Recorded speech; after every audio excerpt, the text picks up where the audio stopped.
Your favorite PGA and LPGA legends, pros and top instructors are right here every week on Next on the Tee. Join Chris as the greats of the game share their stories, insights and playing lessons. Now, back to Chris and more of the show. All right, now back with me on the French Lick Resort guest line is Matthew Laurance. You know Matthew from his many great movies and TV and radio shows that he's been a part of over the years. If you're like me and you're a big fan of the 80s movie Eddie and the Cruisers, you remember him as the bass player Sal Amato. He's been in so many other great TV shows and movies like Beverly Hills 90210, Streets of Fire, St. Elmo's Fire, Saturday Night Live, Matlock, 30-something, Taxi, and a whole lot more. More recently, he's been a sideline analyst for first Duke basketball and now Kentucky basketball. He also hosts his own golf show on ESPN Radio, WLXG Sports Radio AM 1300 up in Lexington, Kentucky, called Backspin Golf, which I highly encourage you to go take a listen to. Join me every Sunday morning at 8:03. It's my 8:03 tee time every Sunday morning. It's going on hiatus for some reason for the next couple of months, which I'm not happy about. He also does a drive time show every weekday called Matthew and Mikey that I also tune into. And like I've said several times, if I'm not his biggest fan, I've got to be in the top 5. Hey, Matthew, thanks for coming back on the show, my friend. Every time I talk to you, I realize how tired I am from all the stuff I did. I'm an old guy, and I feel pretty good most of the time until I talk to you, and you start saying what I've done, and I'm exhausted. I'm just tired. A very well earned right, my friend. But I got to know now that you're ruining my weekends by going on hiatus. What am I supposed to do at 8:03 on Sunday mornings now? I don't know. Let me look around. I'll come up with something for you to listen to. Listen, you do this show. You do your NFL show, which is fantastic. You know how tiring doing a radio broadcast is. And I'm telling you, see, I can't do this. I can't do this with a straight face.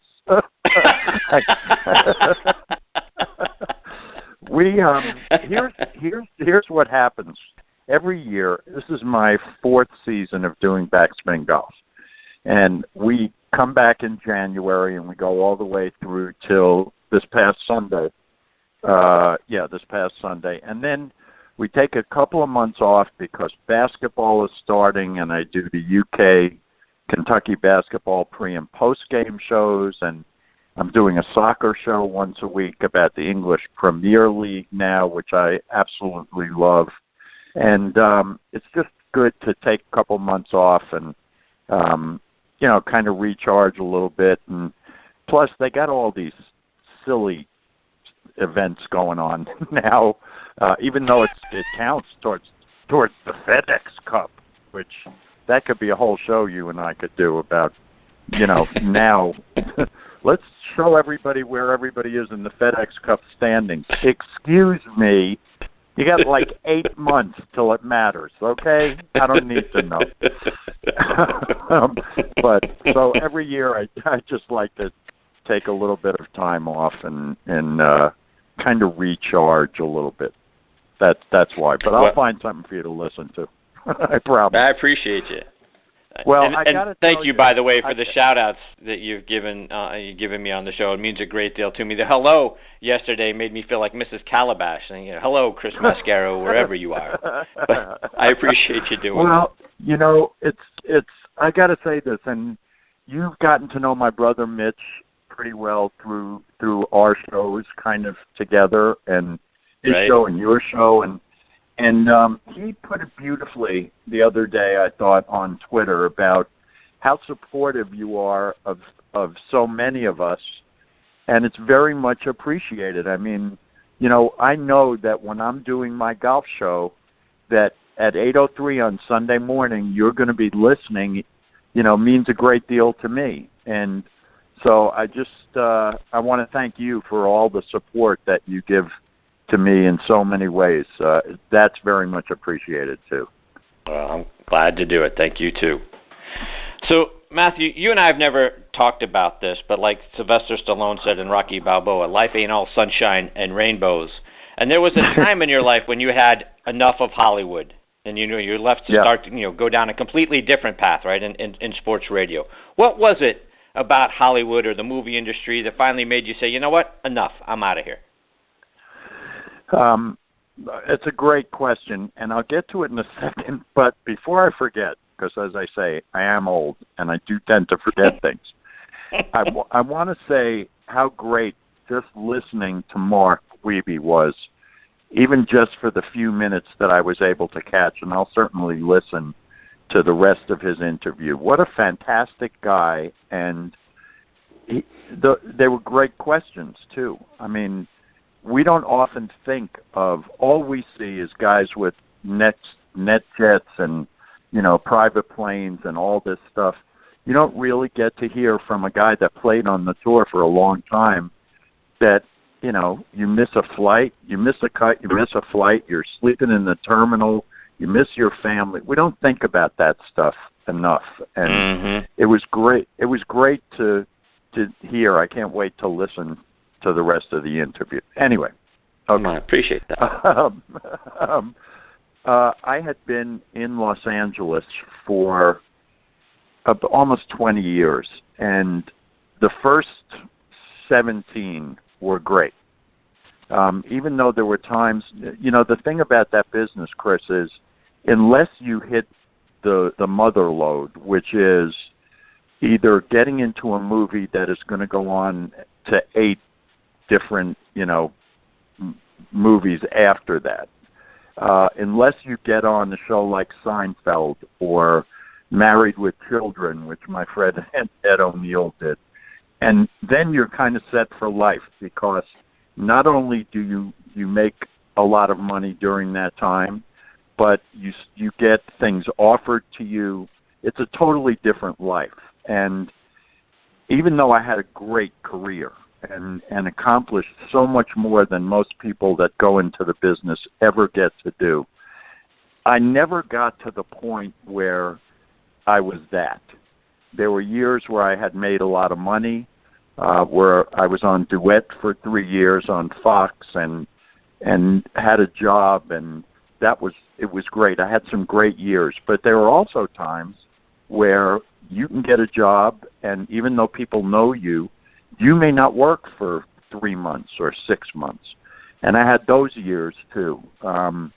And by the 17, 18 years of being in L.A., I had gotten to the point, this is really what happened, point where living in L.A., everything is about the business there.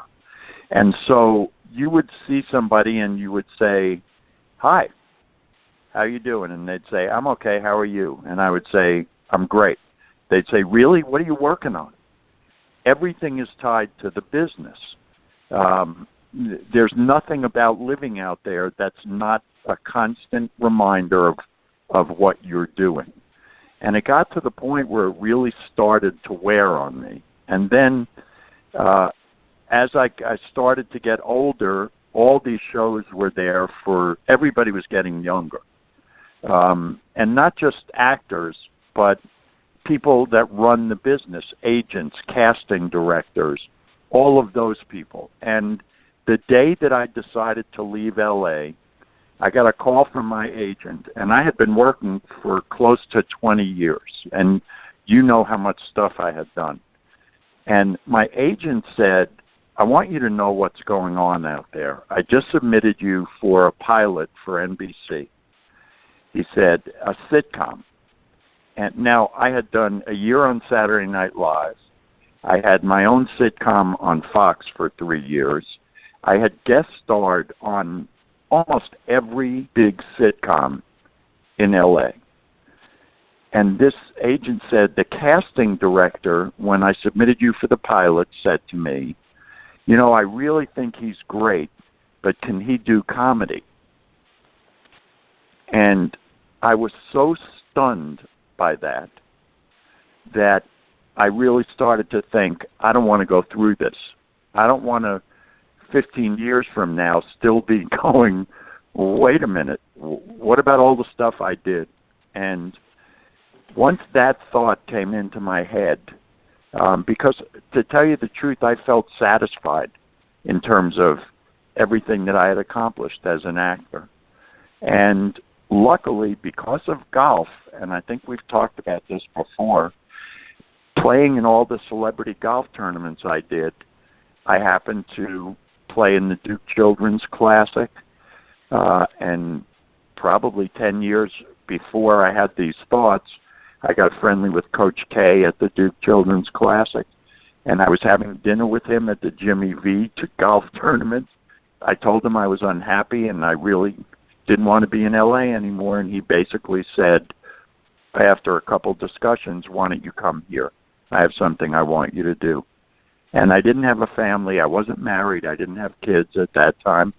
And I just said, I'm done. And I packed all my stuff up. I drove cross country with my mom and went to Durham, North Carolina, and for 10 years sat behind the bench doing radio for the Duke Radio Network. That's really how all that happened.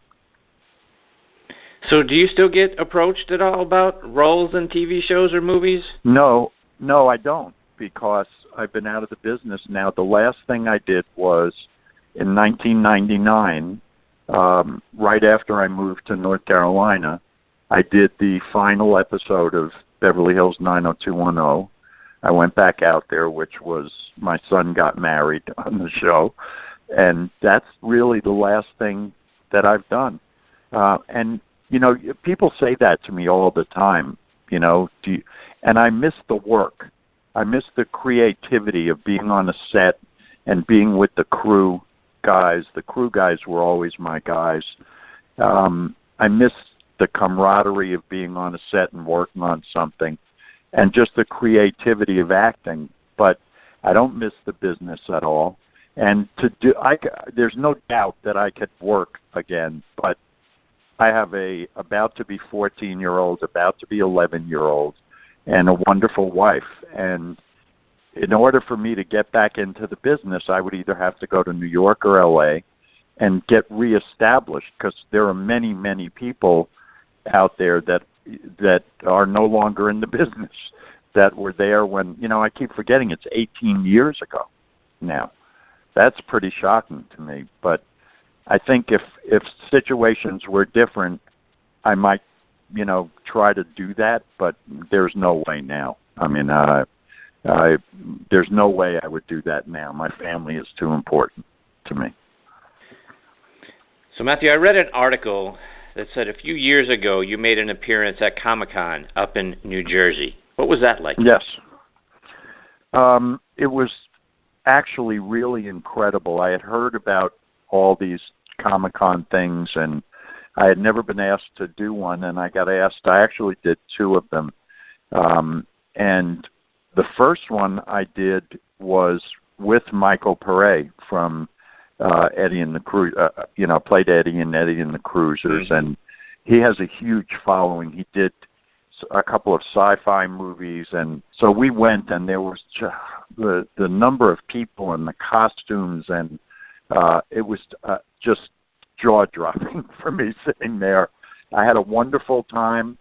I met some great people that I didn't know who were there also.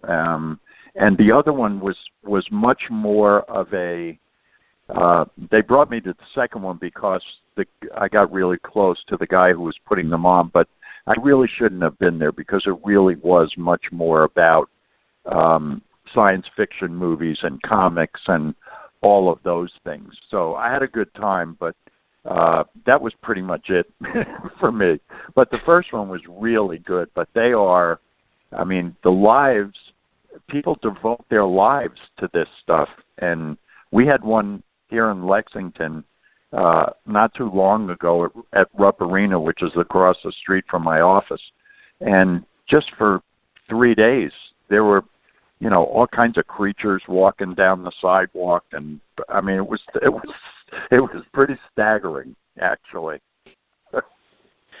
And I read that, you know, in the same article about the New Jersey one, it was the first time in 25 years that you had seen Michael, and it actually went on to say that he had been approached about doing an Eddie and the Cruisers 3.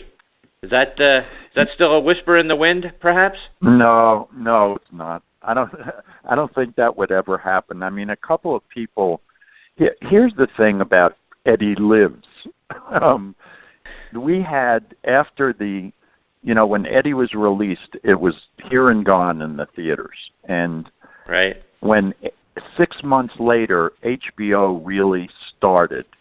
And as soon as the movie was started on HBO, it became this huge cult film, and the music exploded. And so we had kind of a built-in audience for the second movie. But it did not turn out. I think if the second one had been better, then maybe there would have been a shot at doing even a third one where, me and Michael are two really old guys sitting on a porch somewhere and reminiscing or something. But the second one, my stuff with Michael, I thought was great because we had such a history together. But I hated the second movie, to be honest with you. I hated it. And, I think that kind of killed really any chance of a third one happening. Well, I had always hoped that you guys would do another one. Sort of like Stallone needed to do Rocky Balboa because you couldn't go out on Rocky 5. I was sort of hoping you guys could do an Eddie the Cruisers 3 and not go out on 2. So yeah, when I read that, it's a great thought. I wish we could do that because I think it would be really great if it could just be me and Michael somehow. Do you know what I mean? Yeah. But it's as I've said to you before when we've talked about this, the thought that we were in Jersey shooting this movie so long ago now. Lord, it's like 30.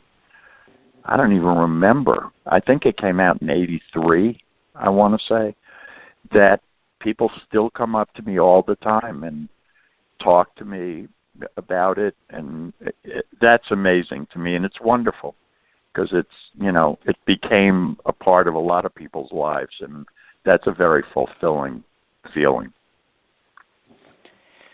So, Matthew, maybe we should talk a little golf on this show, and okay. I wanted to kind of get you. Now. Wait, hold it. Wait. Do you know why this is so great that I'm talking to you today about golf? Do you know why? No, why? No. Tiger is coming back today, of all days. As soon as this news broke today, I thought, I can't believe I'm going to be talking to Chris tonight. This is like the greatest news to me. I'm the biggest Tiger fan in the world. Oh, absolutely. And I'm not talking about all the off the course stuff. That's a whole different discussion. I'm talking about as a golfer. And I don't care what anybody says. It's been years now since he was relevant, although he did win 5 tournaments, like 3 years ago or 4 years ago? I mean, we forget that. But his influence on the game, and I hate the phrase, like moves the needle, but it's the truth. Twitter went berserk today. The other day, he put another video up about him hitting a stinger, that great stinger shot he hit, and Twitter lost its mind. I mean, today it was announced that he is going to play in his tournament in the Hero on November 30th. And everybody's going berserk, including me. Oh, can you hear me? I put you on speakerphone. Can you hear me okay? Yeah. Yeah, okay. I can still hear you. I want to do this if I could, just for a minute. There's a guy, I think I've mentioned to you, about Justin Ray, his name is. He is the Golf Channel golf statistician, and he's the best in the world at what he does. You can follow him at Justin Ray, R-A-Y. And the stats he puts up all the time are saying how he does this. But today, when the announcement that Tiger was coming back, Justin put, "Let's celebrate Tiger Woods announcing his return with some insane Tiger statistics." And I want to read a couple of these for you. Is that okay? Can I do that? Okay. Sure. Tiger was a combined 126 under par in majors from 1997 to 2008. That is 189 shots better than any other player in that span with 40-plus rounds played. 189 shots better than anybody else. Wow. Tiger is the only player in the last 50 years to win 5 or more straight PGA Tour starts. He's done it 3 different times. Now, these are the kinds of... Tiger Woods has 63 more wins. He's got 79. Than missed cuts as a pro on the PGA Tour. 63 more wins than missed cuts, and 7 of his missed cuts have come since 2014. Tiger Woods with 79 and Dustin Johnson with 16 are the only players currently under age 45 to win 14-plus times on the PGA Tour. Dustin Johnson has 16 victories. Tiger has 79 and 14 majors.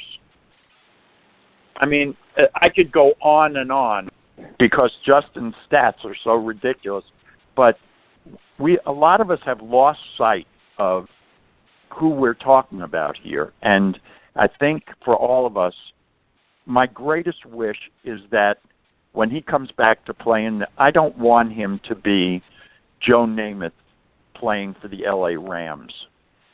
Or I don't want him to be that guy. I want him to be competitive. I would love to see him win a tournament. I want him to be competitive. That's all. And if he can't, then I hope he stops playing and just designs golf courses and plays with his kids. But apparently, I don't know if you heard this, Chris, but he's been playing the last couple of weeks, and some pretty big names have seen him play and played with him, and they all say he's phenomenal. He's in unbelievable shape and health and hitting the ball perfectly. And now he's going to be in a tournament.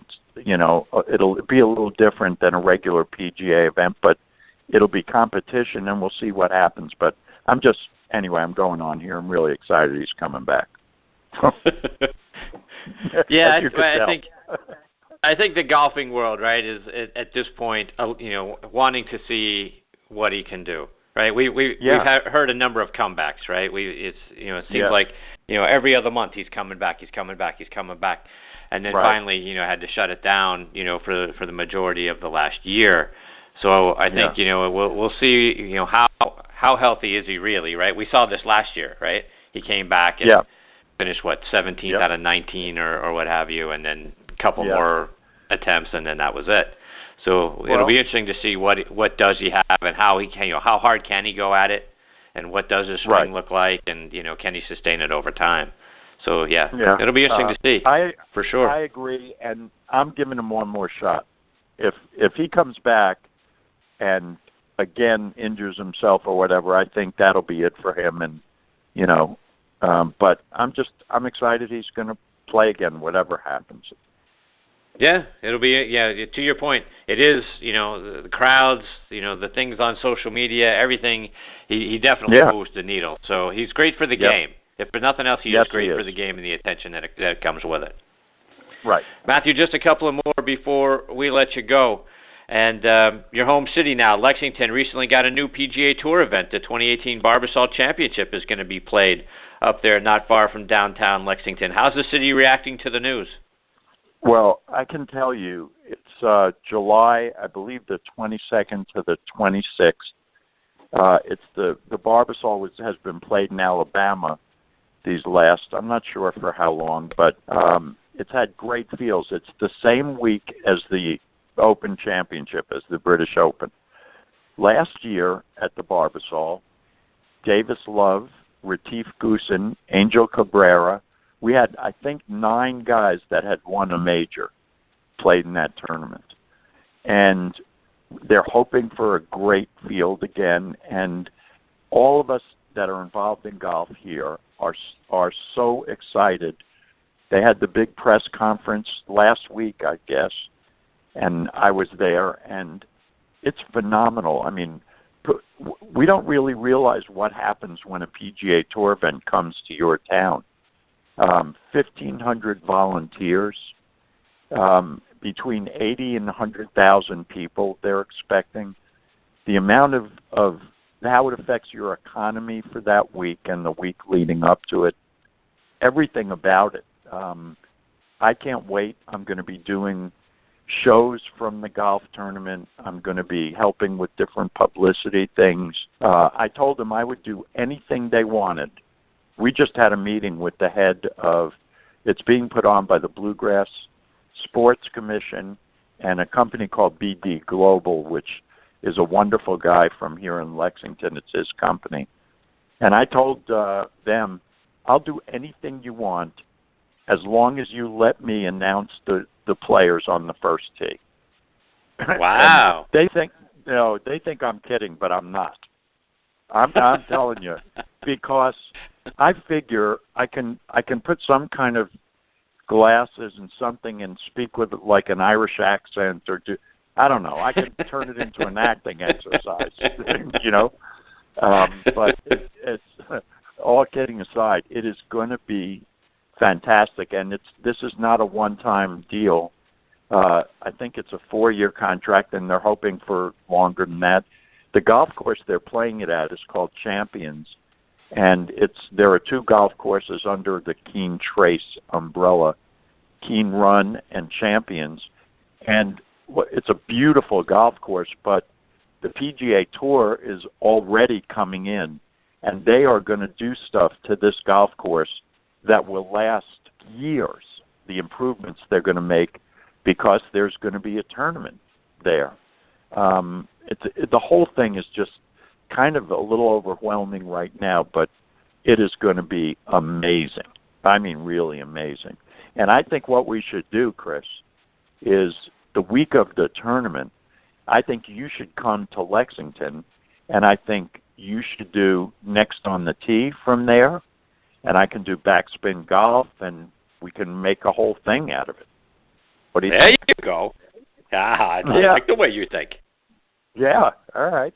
We'll do it. We'll make that happen. Okay. All right, Matthew, one more before we let you go. But, I want you to be able to plug one of the other courses you've got up there, because I know your home course is called Kearney Hill. Talk about that course. Well, we have 5 public courses that are Lexington Parks and Rec, and they're all great public courses. But we have a Pete Dye golf course called Kearney Hill that is, Mitch came here and played it. He had never played it before.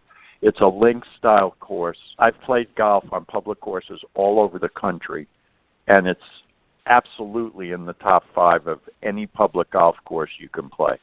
It's an amazing golf course, and it's kind of my home course. Justin Mullinex is the guy that is the head pro out there and runs it, and there have been a couple of very big events out there at Kearney Hill, but thank you for letting me talk about it. And, of course, French Lick. I mean, French Lick has been a sponsor of mine on Backspin Golf for the last 4 years, and Brendan Sweeney and Dave Harner and all the people involved with French Lick. I mean, I'll do the commercial for you. You talk about a resort. They have one of the most incredible golf courses anywhere in the world, the Pete Dye course at French Lick, anywhere. Have you played it? And then they have, many times. It is. Yeah? I'm telling you, How'd you Chris, do? It ate my lunch. Oh, no, I shot 68 there, to be honest. Did you? Good for you. Yeah, I only played 8 holes. But, you see... I was going to ask you what you shot on the back nine. Yeah, this is the thing. Nobody ever asks... This is the truth, isn't it? Nobody ever asks you how many holes you played. They always say, how'd you do? Say, I shot 71. Really? But you don't tell them you left after 13 holes. They never ask you, did you play all 18 holes? So that's the way I approach things now. No, the Pete Dye course is absolutely one of the toughest golf courses you can play. Yes. Pete Dye is a sadistic son of a you-know-what. I mean, he's just but it's also one of the most beautiful golf courses. And yes. And then they have a 100-year-old Donald Ross course there, and right. two of the most amazing hotels, and a 51,000 square foot casino. So, pretty great restaurants. I mean, it's not a bad place to go, French Lick. It's fantastic. It really is. Yes, it is. So, Matthew, before we let you go, let our listeners know, how can they stay up to date with all the things that you're going to be doing over social media, online, and then you got to give me something. Don't forget, you got to give me something now that you've ruined my Sunday morning. So we got to take that as homework. All right, that's okay, Chris. I love you, but that's a little too much pressure to be putting on me. Okay, ruining your Sunday morning. All right, come on, man. People can follow me on Twitter at ML on WLXG, and they can listen live to Backspin Golf or to my show in the afternoon if you go to WLXG.com and just hit listen live. Those are the two best ways to get me. Yeah, and you've got a great app. That's how I listen to you on my drive. You've become my drive time listen on the way home. So I've stopped listening to anything in Atlanta. I listen to you. So I plug in the app and away I go. You know how, seriously, all kidding aside, you know how much that means to me. It means a great deal. And I put on Twitter the other day, just as I say goodbye, thanking people for, being on this journey. And I know you feel the same way about your show. But, some of the greatest blessings in my life have come from all the friends and people I've met with Backspin Golf. All over the world, really. And you are right up there, at the top of the list. I can't tell you how much your friendship means to me. So thanks for having me back on, and I promise I'll look around and find something for you to listen to on Sunday morning. God bless. Lord have mercy. Well, Matthew, I can't thank you enough for your time and your friendship, my friend. It's been one of the great blessings of 2017. So thank you for all that you've meant to both this show and on the football side. We got to get you back on the football side and see what your thoughts are on what's going on around the NFL. But thank you for your time tonight. As long as you don't ask me about the Giants, I'll do your football show. That's fine. I'll do it. Indeed. All right, my friend. Take care. Have a great rest of your night. I'll catch up with you soon. Okay, Chris. Thanks. Thanks, Matthew. That's the great Matthew Laurance. And again, you can find him on Twitter at ML on WLXG, and Backspin Golf and his Drive Time show are all fantastic. And as you can tell from the interaction tonight and the time we spent together, he's absolutely one of my favorite people anywhere on the planet.